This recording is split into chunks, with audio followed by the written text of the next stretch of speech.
Alright, hey guys.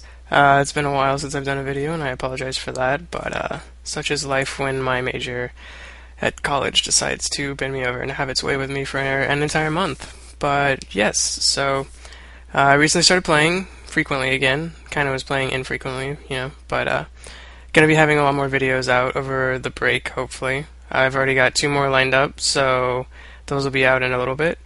So subscribe to me on YouTube, and hopefully you guys can see some more videos soon. Anyways, this video is going to focus on Graves, who is definitely my favorite AD carry. I mean, what more could you ask for? Lots of damage, tons of damage even, awesome voice, pretty cool kit. He's just really fun to play. He plays like, he's really active in his playstyle, which is different from a lot of other AD carries that like to go bottom, because you need to be super aggressive. So anyways, I decided to start this game with boots and 3 health potions, which is always a good idea when your support is not a sustained support, like Janna. And Janna did take heal, as you can see here, which is really good. I like it when non-sustained supports take heal instead of clairvoyance, because honestly, clairvoyance, it's an awesome summoner spell, but if you're map aware, you don't really need clairvoyance as much as you need heal. With the buffs to heal, it's really, really good. And with the jungle changes too, I really like the jungle changes actually. As someone that mains jungle, I really think that they're awesome. It opened up a lot of different possibilities like this, where Nocturne's starting at Wraiths, and then we can leash the red for him, and he can gank. And he even started with Dorn's Blade, so it's just the jungle remake, in my opinion, was a success. So that's always good. AD is kind of an odd role because the main thing that you want to do is farm and kind of put pressure on your lane, which you'll see me do in a little bit, because Janna's got a ward, and that's all she has. She only has 1. But I'm going to wait for her to put that out, especially because I see Nocturne coming bottom, and Nidalee has no escapes, and he caught onto that pretty quick, so besides heal, which isn't an escape, we're going to pick up a really quick first blood here, and notice I didn't blow my flash or my exhaust. I knew that kill was pretty much in the bag, because she didn't have any escapes. So always try and hold on to your summoners, especially as an AD carry. I can't stress that enough, because positioning is your entire character and the way that you kind of move around in a fight. And without your summoners, without flash, without exhaust, and without Graves E, he's really, really weak, because people can just jump on him, especially LeBlanc, Cho'Gath, Skarner. You need to save your summoner spells. So anyways, what I do here is I'm pushing the lane, because Nidalee's dead, and it's going to take her a little bit to get back. She lost a little bit of experience, and I want to go buy because I have first blood money. And this isn't always the best thing to do, but I want to get ahead in my lane, so I go back and buy Dorn's Blade. Graves is really good with Dorn's Blade just because of his passive. The health that it gives you is it's a little bit more health than you would normally get because of his armor and magic resist passive. So I head back to lane. I'm going to speed this up a little bit, just because watching an AD carry farm, is not usually the most exciting thing. So what I'm doing here is, now that I have a ward over here at Dragon, what I can do is I can play really, really aggressively, because the only way that Skarner is going to get me is if he goes all the way around here to the bush right here. And that's going to take him forever, and it's going to be pretty much a waste of time for him, just because I have my flash, I have my exhaust, and Janna is my lane partner. So you can see another important thing. I mean, obviously this isn't a great lane. We have AD Nidalee and support Nunu. It's kind of silly. But zoning, you need to just standing in the minion wave right here is going to make it so that they can't really do anything. So right now I'm freezing the lane instead of playing aggressive. I just want it to stay here, and I want to zone them and farm as much as I can. But Janna's going back, which she has the money for the assist, I think, yeah. So that's going to be good for her. But whenever your support leaves, you can't play aggressive. You need to hang back here, and if you need to get zoned, just get zoned, because you don't want to die. That's the worst thing you can possibly do, is die as an AD carry. Because when you die as an AD carry, you miss out on experience, and you miss out on farm. And farm is the most important thing for an AD carry.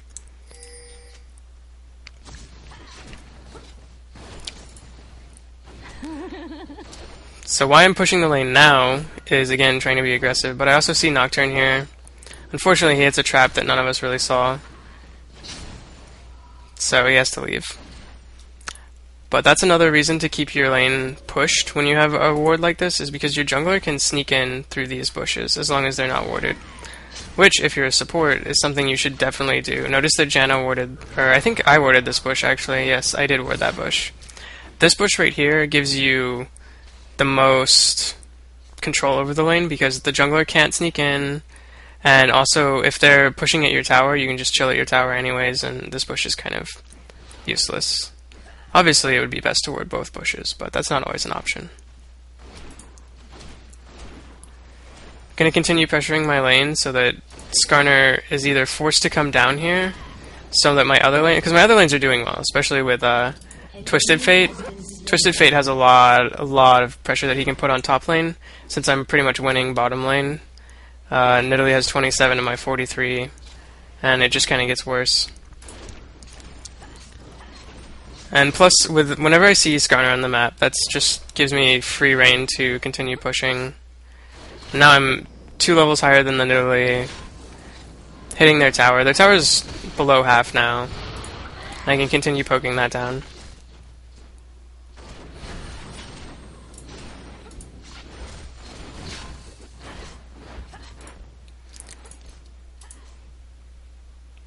But now that I don't see Skarner on the map, I'm kind of hanging back just a little bit. Plus my lane just reset, and when the lane resets, that's, for those of you that don't know, when the tower kills all of your creeps before the other creep wave reaches it, your lane is going to reset. And when your lane resets, that means you get to continue zoning, or try to. I accidentally auto-attacked a little bit too much, still in my aggressive mode, and the, like that, missed the last hit there. But I know that's not that interesting, so keeping the lane here is allowing me to hold my advantage, I guess, because I'm pretty far ahead of the Nidalee right now. Denying her really hard, especially when Janna moves up into this bush. They know they can't do anything.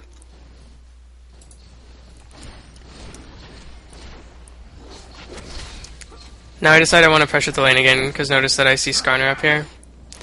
And Cho'Gath. Basically, there's no one missing that can do anything. I can't be punished because I'm so far ahead in this lane, and I have a good support.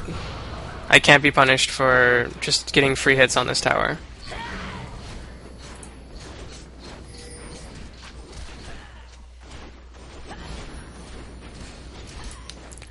And notice my farm again. Now I'm 27 ahead of the Nidalee. Right here, I could have saved the Janna, actually. I moved in to exhaust the LeBlanc, but I don't know, I was scared. I didn't want to give her 2 kills, which I might have very well done if I had gone in any further. So that's another thing. Your support, it's sad, but Janna did the right thing there, and she moved in front of me and kind of took the hit, because it's much better for her to die than it is for me to die. A neat trick you can do, whenever Twisted Fate ults, it's a lot like a Nocturne ult, where everybody thinks it's coming for them. So you can abuse that, and definitely use that to your advantage, even if he's not coming to your lane. Which I didn't really do there, but it's fine. Here's a fun part. Right here, the Nocturne just completely outplays this LeBlanc. So you can see that they're having a fight. You can't see their health bars, but they're both really low. LeBlanc's passive goes off. I thought that was pretty cool as a Nocturne player. He's doing really well. He's got an interesting build too. I like his build. It was pretty effective with the new jungle because he clears it so fast. He's staying actually above the bottom lane level. Anyways, notice that the other lanes are really not doing too well, which is why I keep pressuring this, because Skarner's kind of having to go to the other lanes just because they're having a bit of trouble with Twisted Fate pressure. So I know that I can keep pressure on, but the Nidalee is kind of starting to hurt a little bit. And I don't have any sustain, so I have a lot of potions actually. And Janna's shields are pretty awesome. Now Nocturne's down here again, so what I'm doing is I'm trying to keep the wave right here and trying to get them to kind of come to me. Notice that I'm like walking in front, almost begging Nunu to come slow me and try and chase me.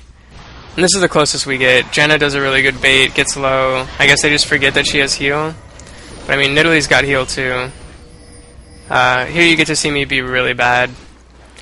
I mean, I kill the Nunu, but then I know. Okay, here's an important thing. I know that I haven't taken any damage from a champion, and I go in to kill her, and my Q just goes completely through her for some reason. You can see that. So that was kind of lame, but I mean, got a kill. Wasn't really worth it though, because you can see that now they're gonna get dragon. So yeah. But yeah, Nocturne's like, how'd you miss? IDK, my BFF Jill. But anyways, they get dragon. We're still so far ahead though. Look at their farm. It's pretty bad. That's a really good indication. I know I stress that a lot, but looking at their farm compared to ours, that means we know we can force fights. If you look at the scoreboard, that's why a lot of people always have this open, because this is a good indication of whether or not you can start to be really aggressive. Okay, here, the lane is split. Notice that Nidalee's right here, and the Nunu I knew was over in there. I know they can't do anything, which is why I got so aggressive all of a sudden, because it was basically a 1v2, and then it picks us up 2 kills, which is really good. So anytime you catch a support out of position like that, just capitalize on it. It's a 1v2, they can't stop you. The Nidalee played that poorly too by trying to engage. What the Nidalee was trying to do, I assume, was create an opening for Nunu to get back into the lane. But instead, she just kind of killed them both. She should have just gone back to a tower, and Nunu should have gone all the way around this way. So that gives us their blue buff, and it gives us their tower, which is awesome. And I go back. I buy my Bloodthirster. I really like, to talk about build on Graves, I like going Bloodthirster just because he needs to get up close, and he has this huge attack speed boost, and he's really, really tough to kill if you get lifesteal just because he's tanky, and, well, I mean, tanky quote-unquote. He's just really good with Bloodthirster. You need to get the sustain on him, especially because I don't have a sustain support. Support? I don't know why I keep saying that. Anyways, I'm talking about their farm currently because we have 3 people over 100, and they have 1 that's just barely scraping above 100. Our jungler's out-farming their jungler. Mid's farming really poorly compared to the other mid, and I'm out-farming the Nidalee by a ton.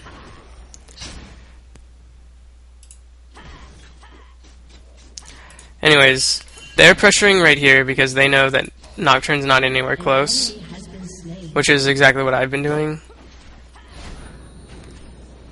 And unfortunately, I don't know, I'm not really paying attention, I guess, and I keep walking in range of Nunu's snowball, which is pretty bad. Means I can't play aggressively just because I've lost too much health. Luckily, Graves is awesome at clearing waves, so they can't really touch my tower, because I can just one-shot pretty much the entire minion wave. Here I get really, really low. I'm gonna go heal off creeps. This is why Bloodthirster is good with no sustain. Look what happens. Boom, now I'm like 3/4 health again, and it's awesome. Life's good. So Nocturne comes down. As a jungler, when you see a lane, it's all the way up here. Come down, just show yourself. Notice that they backed way off. That's what I needed to continue farming in peace.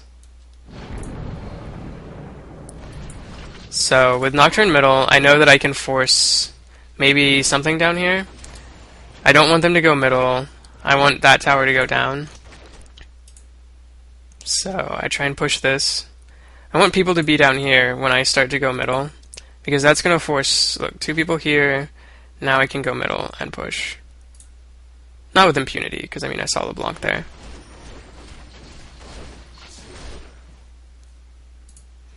A lot of playing AD carry is lane control between middle and bottom. I mean, obviously I'm far, far, far from even a really great AD player. If you want really, really good advice on just the mechanics of AD, you should just watch ChowX or Doublelift, because they have amazing plays, and they really can tell you some good mechanics on AD heroes. Anyways, Janna disconnects here, which sucks. So now I've got to hold this. And with Janna gone, they kind of all decide to come for me. And I know that I'm not going to live through a tower dive, so quickly I run to this bush, and I don't want to lose my Bloodthirster stacks because it's fully stacked right now. I know this isn't warded, I know they have no vision, they have no clairvoyance. I make it out just in time with 4 bottom. And I tell my team, and they proceed to capitalize on that and push all the way through middle, which is awesome. And see, when this is happening, they don't really know what to do, because this tower is not worth this tower. This tower is probably 3 times as important as this tower. Actually, no, it doesn't even compare. There's no comparison. So then, of course, 2 of the people down here have to leave to stop this, but they just leave. And then I get to go back to farming. I get a Zeal on Graves next. Normally I don't do that. Normally I get the more damage, just because he already has such a speed steroid that he doesn't really need it. But I think I might have accidentally bought it that time. Normally I'd go for IE after I get Bloodthirster. Zeal's not bad though, not against this team, because that means I can kite Skarner a little bit, not a lot. Skarner's really difficult to kite. Anyways, I ward Dragon. Even as an AD carry, you need to be buying wards. When your support has oracles, let your support kill the wards. Let them get the money. I ran into Skarner here, but I don't need to waste any cooldowns, because unless he's going to waste his ult on me, I don't need to waste anything. We know they don't have any wards here, because Janna just cleared them, so this Nidalee doesn't know that we're coming. And we get to make some mad dumps all over her. Twisted Fate's really fed right now. Yeah, he's 4 and 2. I mean, I'm pretty fed too. Okay, this is how you bait with Janna. You have an Oracles, you don't have a lot of health. You're an incredibly delicious target. And LeBlanc simply can't resist that. So, Janna played perfectly there. Mad props to that Janna. Support is often, like, just amazing bait. Because if you have that big shiny eye above your head, people want to kill you so bad. Alright, so in fights like this, the AD's role is to focus the towers first. Because the towers currently are going to out-DPS their whole team. And I can't really get to them without killing the tower. We're going crazy and we're making some dives here. But I'm focusing down the tower. Renekton's doing fine.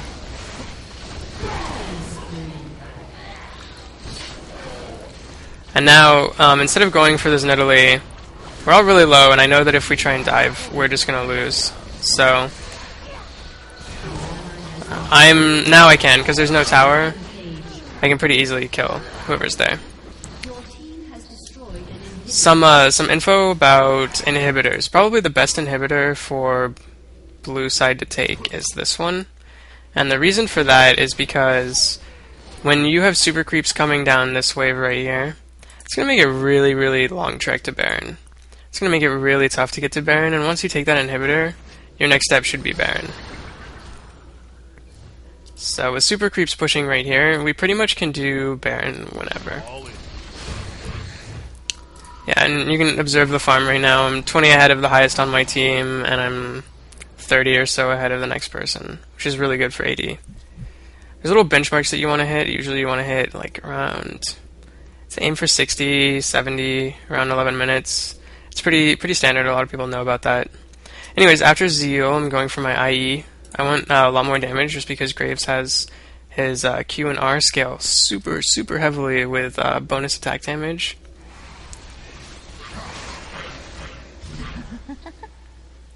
At this stage in the game, we need to invade their jungle and roam as a group. And catch them off guard, which we do. So I ping Baron here, because we've killed one, we're super far ahead in farm, 9 kills ahead, we're pretty much, this game's in the bag. This game's been in the bag for a little bit. Probably the fight down here changed it, and pushing my lane, keeping so much pressure down there. My team's playing really well, so that's awesome too. I love having a good team where you don't have to carry super hard. We get Baron uncontested, and I guess they just really have no vision anywhere around the map. Because we catch the Cho'Gath right here. He goes down. I don't take reds on AD carries usually. I think it's a lot more effective on melee carries, like Renekton and Nocturne. Some things about Graves W. It's really effective for killing towers because you can essentially block off an entire side of the tower. So if you just pop your W somewhere over here, they can't touch you or your team if they're standing in it. So that's always really cool. This is pretty much where we win the game. Just have Baron pushing to win. I'm so fed. I do a ton of damage, and they really can't. They can't do anything to me because of all the CC that we have. Feels good. And of course, I get greedy. Got a fountain dive for that Nunu. And then I get creep blocked and die. Sad day. But then we win the game. So there's another role for you guys. That would be AD carry. I'm going to be getting some more videos out, like I said. I've got one that's Jungle Riven, actually, because I've been doing a lot of her. So hopefully you guys liked this one, and leave some comments that tell me what rules you'd really like to see, because that's appreciative, and it helps me get better. Also, constructive criticism, always welcome. Been a while since I cast a video, so a little bit rusty. But yes, thanks for